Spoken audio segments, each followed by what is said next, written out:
ಇದೆಲ್ಲ ಪೂರ್ತಿ ಕಾಲ್ಪನಿಕ ಅಷ್ಟೇ, ಪೂರ್ತಿ ಕಾಲ್ಪನಿಕ. ಯಾಕಂದರೆ ರಿಯಲ್ ಆಗಿ ಅದೆಲ್ಲ ನೋಡೋಕ್ಕೆ ನಾನು ಹುಟ್ಟೇ ಇರಲಿಲ್ಲ 200 ವರ್ಷದ ಹಿಂದೆ. ಹಾಗಾಗಿ ಬರೀ ಕಾಲ್ಪನಿಕ ಇದರಲ್ಲಿ ಹೆಣ್ಕೊಂಡು ಬಂದಿದ್ದೀನಿ.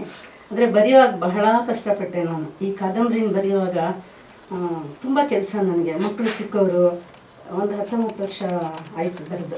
ಮೊದಲು ಧಾರಾವಾಹಿಯಾಗಿ ತರಂಗದಲ್ಲಿ ಬಂತಿದ್ದು. ವಾರ ವಾರನೂ ತುಂಬ ಪತ್ರಿಕೆಗಳು, ಪತ್ರಗಳು ಬರ್ತಾಯಿತ್ತು. ಅವಾಗೆಲ್ಲ ಈ ವಾಟ್ಸಪ್ಪು ಮತ್ತು ಗೂಗಲ್ಲೆಲ್ಲ ಇರಲಿಲ್ಲ. ಆಮೇಲೆ ನಾನೊಬ್ಳು ಪತ್ರಕರ್ತೆ, 38 ವರ್ಷ ಪತ್ರಕರ್ತೆಯಾಗಿ ಕೆಲಸ ಮಾಡಿದ್ದೀನಿ. ಸಹ ಸಂಪಾದಕಿಯಾಗಿ ಗೌರವ ಸಂಪಾದಕಿಯಾಗಿ ಕೆಲಸ ಮಾಡಿದ್ದೀನಿ. ಹಾಗಾಗಿ ನನ್ನ ಅಂಕಣಗಳು ಕೂಡ ಬಹಳ ಜನಪ್ರಿಯ ಆಗಿತ್ತು. ವಾರಪತ್ರಿಕೆ, ಆಮೇಲೆ ಮಂಗಳ ಪತ್ರಿಕೆ, ಆಮೇಲೆ ಕೆಲವು ಪತ್ರಿಕೆಗಳು ಸೂರ್ಯ ಪತ್ರಿಕೆ ಅಂತಿತ್ತು, ಆಮೇಲೆ ಕರುಣಾ ಪತ್ರಿಕೆ ಅಂತಿತ್ತು.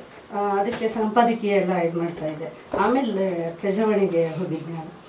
ಸೊ ಹಾಗಾಗಿ ಪತ್ರಿಕೆಯ ಅನುಭವ ಬೇರೆ, ಅಂದರೆ ಅನಿವಾರ್ಯ ಆಗಿತ್ತು. ಹಾಗಾಗಿ ಉದ್ಯೋಗ ಕೂಡ ನನಗೆ ಅವಶ್ಯಕತೆ ಇತ್ತು ಆ ದಿನಗಳಲ್ಲಿ. ಸೊ ಮಧ್ಯರಾತ್ರಿ ಕೂತು, ಯಾಕಂದ್ರೆ ಕಣ್ಣು ಚುಚ್ಚುತ್ತೆ ಲೈಟ್ ಹಾಕಿದ್ರೆ ಅಂತ ಕಂಪ್ಲೇಂಟ್ ಇತ್ತು ಮನೆಯಲ್ಲಿ.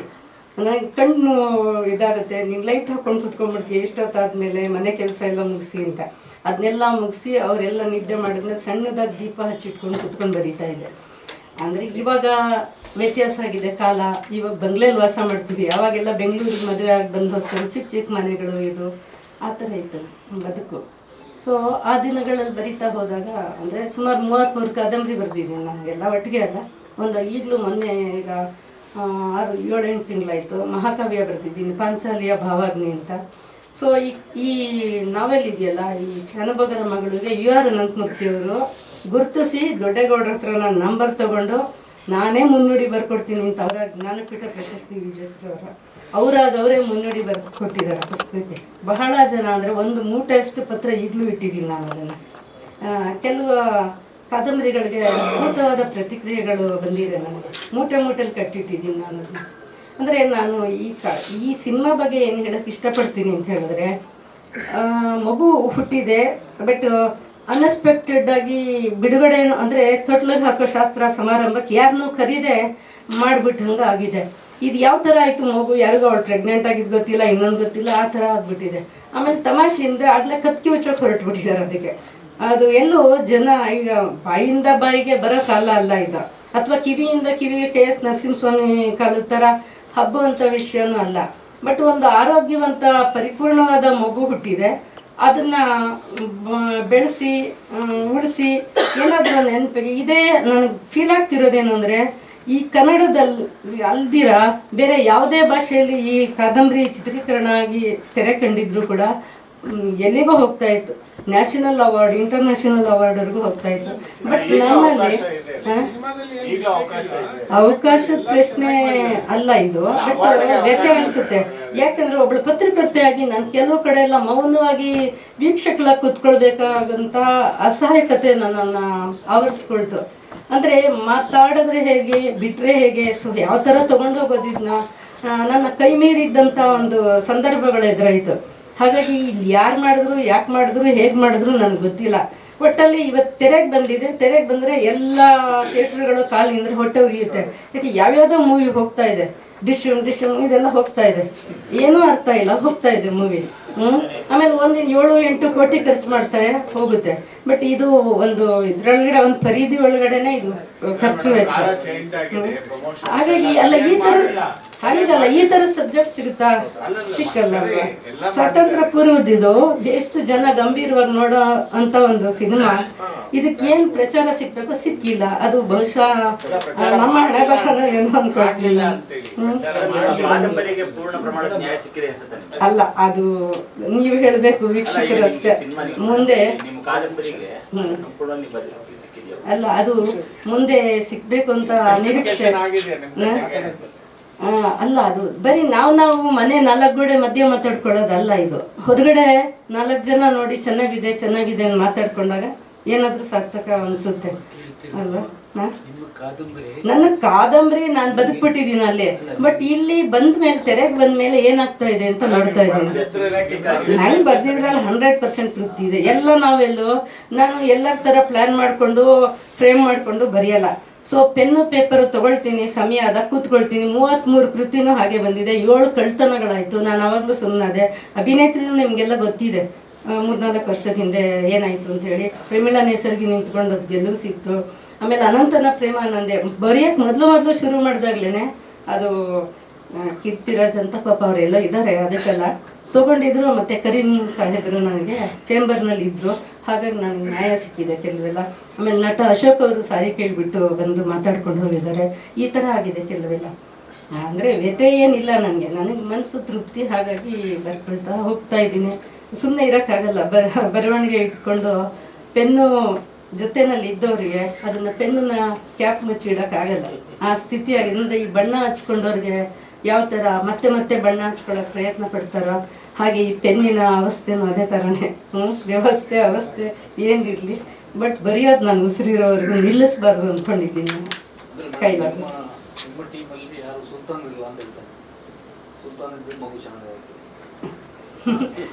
ಇಲ್ಲ ಇದೆ ನಾನು ಅದನ್ನ ಬರ್ದಿರೋದನ್ನೇ ಅವ್ರು ಮಾಡಿದ್ದಾರೆ. ಯಾವ್ದು ನನ್ನನ್ನ ರಕ್ಷಣೆ ಮಾಡಕ್ಕ ಇವಾಗ ನೀವುಗಳೇ ನನಗೆ ಸುಲ್ತಾನ್ ಆಗ್ಬೇಕಷ್ಟೇ. ಪತ್ರಕರ್ತರು ಮತ್ತೆ ಈ ಮಾಧ್ಯಮದವರೇ ನನಗೆ ಇವಾಗ ಸುಲ್ತಾನ್ರಾಗಿ ನನ್ನನ್ನು ಕಾಪಾಡ್ಬೇಕು, ನನ್ನ ಕೃತಿನೂ ಕಾಪಾಡಬೇಕು ಅಂತ ಕೈ ಮುಗಿದು ಕೇಳ್ಕೊಳ್ತಿದ್ದೀನಿ. ನಾನು ಮಾಡಿರೋ 32 ಪಿಕ್ಚರ್ನಲ್ಲಿ 14 ಕಾದಂಬರಿ ಆಧಾರಿತ ಚಿತ್ರ. ಒಂದಿನ ಆಕಸ್ಮಿಕವಾಗಿ ಸಿಕ್ಲಿಲ್ಲ, ನೀವು ಮನೆಗೆ ಬಂದ್ರಿ. ಇನ್ನೊಂದು ಕೋಇನ್ಸಿಡೆಂಟ್ ಅಂದರೆ ನಮ್ಮ ಪ್ರೊಡ್ಯೂಸರ್ ತಂದೆ ಬಂದು ಶ್ಯಾನ್ ಬಾಗ್ರು.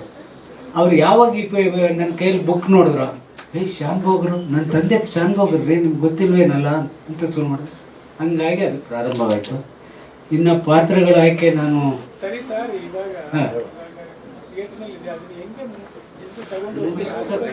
ನಿಮ್ಮ ರಿವ್ಯೂ ಮೇಲೆ ನಿಂತಿದೆ. ನೀವೊಂದು ಒಳ್ಳೆ ರಿವ್ಯೂ ಬಂತು ಅಂದರೆ ಪುನಃ ನಮ್ಮದು ಪ್ಲ್ಯಾನ್ ಇದೆ. ಈಗ ನೆಕ್ಸ್ಟ್ ವೀಕಿಂದ ನಾವು ಸ್ವಲ್ಪ ಪ್ರಮೋಷನ್ ಮಾಡ್ತೀವಿ. ಕಿಶೋರ್ ಸರ್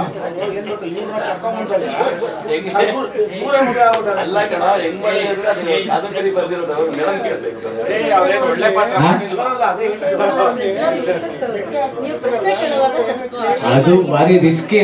ಅದ್ರದ್ದು ಆ್ಯಕ್ಚುಲಿ ಹೇಳಬೇಕಾದ್ರೆ ನಾವು ಈ ಟೈಮ್ನಲ್ಲಿ ರಿಲೀಸ್ ಮಾಡಿದ್ದು ಒಂದು ರೀತಿಯಲ್ಲಿ ತಪ್ಪು. ಇದು ಸೀಸನ್ ಅಲ್ಲ. ಸೀಸನ್ ಯಾಕಲ್ಲ ಅಂದರೆ ಎಕ್ಸಾಮ್ ಟೈಮ್ ಇದು ಅಲ್ಲ, ಆದರೂ ಮಾಡ್ದು.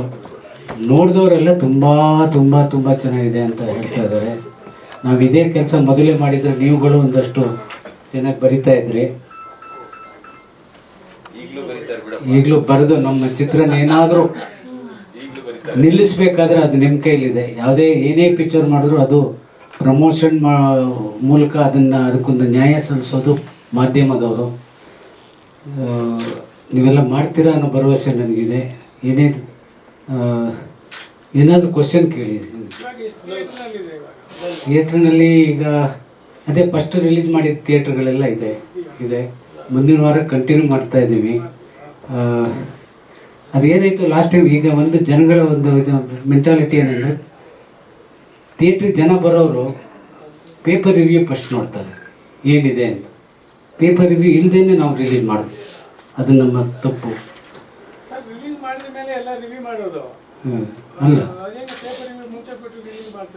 ಅಲ್ಲ ಸರ್, ನೀವು ಫ್ರೈಡೇ ನೋಡ್ತಿದ್ರಿ, ಸ್ಯಾಟರ್ಡೇ ಬರೀತಿದ್ರಿ, ಅದು ಲೇಟ್ ಆಗಿದೆ ಅಷ್ಟೇ.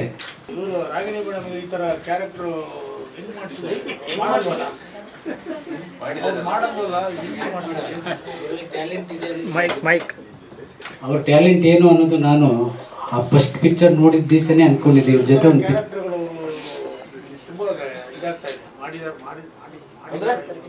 ಮಾಡಬಾರ್ದು. ಇಲ್ಲ ಅದು ಇಲ್ಲ. ಅವ್ರಿಗೆ ಕತೆ ಕೇಳಿ ತುಂಬ ಇಷ್ಟ ಆಗಿ, ಇದು ಆ್ಯಕ್ಚುಲಿ ನಡೆದ ಕತೆ ಏನಂದರೆ, ನಾನು ಫಸ್ಟ್ ಕ್ಯಾಮ್ರಾಮನ್ನ ಬುಕ್ ಮಾಡ್ಕೊಬಿಟ್ಟೆ. ಯಾರು ಜಯಾನಂದ್ ಅವ್ರು ಏನು ಮಾಡಿದ್ರು, ಕತೆ ಫುಲ್ ಕೇಳಿಕೊಂಡು ಸೀದಾ ಹೋಗಿ ಇವ್ರ ಹತ್ರ ಪ್ರಜ್ವಲ್ ಹತ್ರ ಹೇಳಿದ್ದಾರೆ. ಒಂದು ಕತೆ ಕೇಳಿದೆ ಪ್ರಜ್ವಲ್ನ ಅವ್ರು ಕರೆಯೋದು ಬೇರೆ ರೀತಿ. ಡಾರ್ಲಿಂಗ್ ಒಂದು ಕತೆ ಕೇಳಿದೆ, ತುಂಬ ಚೆನ್ನಾಗಿ, ಅದನ್ನು ಏನಾದ್ರು ಮೇಡಮ್ ಮಾಡಿದ್ರೆ ಎಕ್ಸ್ಟ್ರಾರ್ಡಿನರಿ ಆಗಿರುತ್ತೆ ಅಂದಿದ್ದಾರೆ. ಹೌದಾ, ಯಾರು ಡೈರೆಕ್ಟ್ರು? ಕೊಡ್ಲೂರು ನಮ್ಮ ಕಡೆ. ಅವ್ರದ್ದು ನಾವು ಮಾಡಿದ್ದೀನಿ ಮಿಸ್ಟರ್ ಡೂಪ್ಲಿಕೇಟ್. ದಿಗಂತು ಪ್ರಜ್ವಲ್ ಇಬ್ಬರು ಮಾಡಿದ್ರು, ದೇವರಾಜು ಮಾಡಿದರು. ಅದು ಮಾಡಿದ್ದೀನಿ. ಹೌದಾ, ಕೇಳಿದ್ದಾರೆ ಅನಿಸುತ್ತೆ. ಕೇಳಿದ ಕತೆ ಕೇಳ್ತೀನಿ ಒಂದು ಸರಿ ಅಂದಿದ್ದಾರೆ. ಕತೆನ ನಮ್ಮ BA ಮಧು ನಾನು ಹೋಗಿ ಅವ್ರ ಮನೇಲೇ ಹೇಳೋದು. ಹೇಗೆ ಕತೆ ಕೇಳಿದ್ರು ಅಂದರೆ ಬಿಟ್ಟ ಕಣ್ಣು ಬಿಡದೇನೆ ಹೀಗೇ ನೋಡಿ ಕೊನೆವರೆಗೂ ಕಣ್ಣು ಮುಚ್ಚಿದ್ದು ನಾನು ನೋಡಲಿಲ್ಲ. ಅಷ್ಟು ಇಂಟ್ರೆಸ್ಟಿಂಗಲ್ಲಿ ಕೇಳಿದ್ರು. ಇನ್ನೊಂದು ಅಭಿನಯದ ಬಗ್ಗೆ ಒಂದೆರಡು ಮಾತು ಹೇಳ್ಬೇಕಾದ್ರೆ ಗ್ಲಿಜರಿನ್ ಇದುವರೆಗೆ ನನ್ನ ಚಿತ್ರದಲ್ಲಿ ನೀವು ನೋಡಿದರೆ ಬೇಕಾದಷ್ಟು ಅಳೋ ಸೀನು, ಯಾವ ಸೀನ್ಗೂ ಗ್ಲಿಜರಿನ್ ಹಾಕಿಲ್ಲ. ಎರಡನೇದಾಗಿ ನಮ್ಮದು ಶೂಟಿಂಗ್ ನಡೀತಾ ಇದ್ದಿದ್ದು ಶ್ರೀರಂಗಪಟ್ಟಣದ ಹತ್ರ ಒಂದು ಹಾಗೆ ನ್ಯಾಚುರಲ್ ಆಯಿತಾ. ಶ್ರೀರಂಗಪಟ್ಟಣದ ಹತ್ರ ಹಳಾಲ್ಸಂದ್ರ ಅಂತ ಚನ್ನಪಟ್ಟಣದ ಹತ್ರ ನಾವೆಲ್ಲರೂ 8:30 ಬಂದರೆ ಅವ್ರು 7:00 ರೆಡಿ ಇರ್ತಿದ್ರು. ಅಷ್ಟು ಇನ್ವಾಲ್ವ್ಮೆಂಟ್ ಅವ್ರಿಗೆ. ಒಂದು ಕತೆ ಮೂಲತಃ ನಮ್ಮ ಭಾಗ್ಯ ಕೃಷ್ಣಮೂರ್ತಿ ಅವ್ರದ್ದು. ಅವ್ರ ಬಗ್ಗೆ ನಾವು ಹೇಳಬೇಕಾಗಿದ್ದೇನಿಲ್ಲ, ಮಾಧ್ಯಮದವರಿಗೆ ಚೆನ್ನಾಗಿ ಗೊತ್ತಿದೆ. ಅವರು ನಮ್ಮ ಪರಿಚಯ. ನಾನು ಇವರು ವೈಕುಂಠರಾಜ್ ಅವ್ರದ್ದು ಉದ್ಭವ ಪಿಕ್ಚರ್ ನಾನು ಮಾಡೋವಾಗನಿಂದಲೂ ನನಗೆ ಅವ್ರ ಪರಿಚಯ. ಇನ್ಫ್ಯಾಕ್ಟ್ ನನಗೆ ವೈಕುಂಠರಾಜು ನನಗೆ ಕತೆ ಕೊಡಲ್ಲ ಅಂತ ಕೂತಾಗ ಇವರೇ ನನಗೆ ಸಹಾಯ ಮಾಡಿದ್ದು. ಇಲ್ಲ ಕೊಡಿ ಯಾಕೆ ಅಂತ ಹೇಳಿ ಕೊಡಿಸಿದ್ರು. ಅವತ್ತಿನಿಂದ ನನಗೆ ಪರಿಚಯ. ಬಸವ ಡೈರೆಕ್ಟ್ರು ನನ್ನ ಕತೆ ಕೆಡಿಸ್ಬಿಡ್ತೀಯ, ಮೃಣಾಲ್ ಸೇನ್ ಗೊತ್ತೇನೋ ನಿನಗೆ, ಅವ್ರು ಬಂದಿದ್ದರು. KVR ಈ ಥರ ಒಂದು 4-5 ಜನ ಡೈರೆಕ್ಟ್ರ್ ಹೆಸರು ಹೇಳಿದ್ರು. ಕೊನೆಗೆ ನಾನು ಕಾಲು ಹಿಡ್ಕೊಬಿಟ್ಟೆ. ಹಾಂ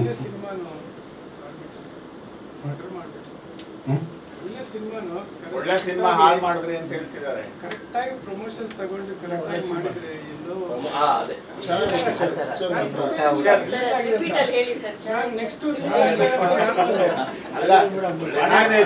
ಇಲ್ಲಿ ಪ್ರೊಡ್ಯೂಸರ್ಗಳಿಗೆ ಕೆಲವು ಮಿಸ್ಗೈಡ್ ಮಾಡ್ತಾರೆ ಕತೆ. ಪಾಪ ಅವರು ಭಾರಿ ಯಾವಾಗಲೂ ಹೇಳೋರು, ಈ ಕತೆ ಬರೆಯೋಕೆ ಎಷ್ಟು ಕಷ್ಟಪಟ್ಟಿದ್ದೀನಿ ಗೊತ್ತಾ ರಾಮಕೃಷ್ಣ ಅಂತ ಪದೇ ಪದೇ ಸಿಕ್ಕಿದಾಗ ಹೇಳೋರು. ಸರ್ ಪಾಪ ನಿರಂಜನ್ ನಮ್ಮ ಮನೆಗೆ ಬೋರ್ಡ್ ಬಂದಿರ ಸರ್ ಬಿಫೋರ್ ರಿಲೀಸ್ ಅಣ್ಣ ಏನಾರ ಮಾಡಿ ಏನ್ ಮಾಡ್ತೀರಾ. ನಮ್ಮ ಪ್ರೊಡ್ಯೂಸರ್ ಪಾಪ ಖರ್ಚು ಮಾಡಿದ್ದಾರೆ, ಅದ್ರ ಬಗ್ಗೆ ಒಳ್ಳೆ ಟೇಸ್ಟ್ ಇದೆ ಎಲ್ಲ ಸರ್. ಪ್ರೊಡ್ಯೂಸರ್ ಅಲ್ಲ ಎಲ್ಲ ಕೇಳಿದ ಫೆಸಿಲಿಟಿ ಎಲ್ಲ ಕೊಟ್ಟಿದ್ದಾರೆ. ಬಟ್ ನಾವು ಹೇಳೋದೇನಂದ್ರೆ ಅವರಿಗೆ ಕೆಲವು ಮಿಸ್ಗೈಡ್ ಮಾಡಿದ್ದಾರೆ. ಜೊತೆಗೆ ನಮ್ಮ ಡಿಸ್ಟ್ರಿಬ್ಯೂಷನ್ ಕೊಟ್ಟಿದ್ರಲ್ಲ, ಅವರು ಏನೇ ಪಬ್ಲಿಸಿಟಿ ಮಾಡಿಲ್ಲ, ಪೇಪರ್ ಆ್ಯಡ್ ಸರಿಯಾಗಿ ಹಾಕಿಲ್ಲ. ಯಾವುದೇ ಜನ ಬರಬೇಕಾದ್ರೆ ಫಸ್ಟ್ ಪೇಪರ್ ನೋಡಿ ಬರ್ತಾರೆ, ಅದನ್ನು ಮಾಡಲಿಲ್ಲ. ಈ ಥರದ್ದು ಸಾಕಷ್ಟು ತಪ್ಪುಗಳು ಆಗಿದ್ದಾವೆ. ಈಗಲೂ ಕಾಲ ಮಿಂಚಿಲ್ಲ. ಗೊತ್ತಾಯ್ತಾ. ಈಗ ನೆಕ್ಸ್ಟ್ ನೀವುಗಳು ಏನಾದರೂ ನಮ್ಮನ್ನು ಉಳಿಸಿದ್ರೆ